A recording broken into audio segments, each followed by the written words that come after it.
চলিত বছরের আগস্ট মাসের 15 তারিখে সিঙ্গাম এগেন চলচ্চিত্রটি ছিল মুক্তির কথা, কিন্তু দুঃখের বিষয় যে তখন চলচ্চিত্রটি মুক্তি দিতে পারেনি নির্মাতারা। কেননা চলচ্চিত্রটি মুক্তির আগে বেশ কিছু বাধার শিকার হয়েছিলেন তারা। তাই তো অবশ্য নির্মাতারা চলচ্চিত্রের মুক্তির তারিখ পরিবর্তন করতে বাধ্য হন, যার প্রেক্ষাপটে কবে চলচ্চিত্রটি মুক্তি হবে তা জানার জন্য অপেক্ষায় সকলে।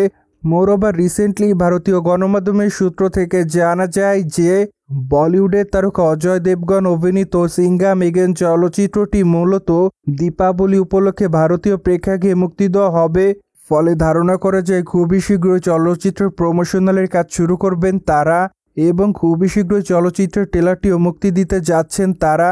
বাই দ্য ওয়ে, চলচ্চিত্রটিতে অবশ্যই এবার অভিনয় করতে দেখা যাবে টাইগার শ্রফকে। ফলে এর জন্য তাদের অনুরাগীরা চলচ্চিত্রটির জন্য অপেক্ষায় আছে, কেননা এবার সিঙ্গাম এগেন চলচ্চিত্র অনেকগুলো তারকাকে নতুনভাবে যোগ করা হয়েছে। ফলে অনেকেই মনে করছেন চলচ্চিত্রটি ব্যাপক আকারে সাড়া ফেলবে বক্স অফিসে। যাই হোক, এখন শুধুমাত্র অপেক্ষার পালা, কেননা চলচ্চিত্রটি মুক্তির পরই বোঝা যাবে অনুরাগীদের কাছে চলচ্চিত্রটি কেমন লেগেছিল। মোরওভার চলচ্চিত্রটিতে অবশ্য আরও অভিনয় করতে দেখা যাবে দীপিকা পাড়ুকোনকে। তাছাড়া চলচ্চিত্রটিতে দীপিকাকে পুলিশের চরিত্রে অভিনয় করতে দেখবে অনুরাগীরা। ফলে ধারণা করা যাচ্ছে এবার অ্যাকশন মোডে দেখা যাবে দীপিকাকে, যেটি অবশ্য দেখার জন্য আপাতত দীপিকার অনুরাগীরা আছে অপেক্ষাতে। বাই দ্য ওয়ে, বর্তমানে দীপিকা পাড়ুকোনের হাতে একাধিক প্রজেক্টের কাজ আছে, কিন্তু আপাতত এই তারকা কোনো প্রজেক্টের শুটিংয়ের কাজ করছে না, কেননা আপাতত দীপিকা পাড়ুকোন অন্তঃসত্ত্বা। তাছাড়া মাত্র কয়েকটা দিন আগে এই তারকা তার বেবি বাম্পের ছবি উন্মুক্ত করেন, সেখানে অবশ্য তার সঙ্গে তার হাজব্যান্ডকেও দেখা যায়। মূলত হাসি মুখে তারা দুজনে খুনসুটি করেন ক্যামেরার সামনে, যা দেখে স্পষ্টভাবে বোঝা যায় তারা তাদের প্রথম সন্তানের জন্য অপেক্ষায় আছে।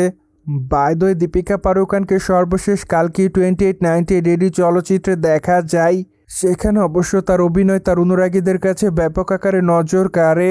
তাছাড়া চলচ্চিত্রটিতে তাকে প্রধান চরিত্রে দেখা যায়, কেননা তাকে কেন্দ্র করে চলচ্চিত্রের গল্পটি নির্মাণ করা হয়েছে প্রথম খণ্ডে।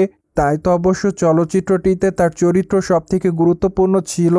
সোভিয়েট জেনে তো নিলেন কবে মুক্তি পাবে সিঙ্গাম এগেন চলচ্চিত্রটি।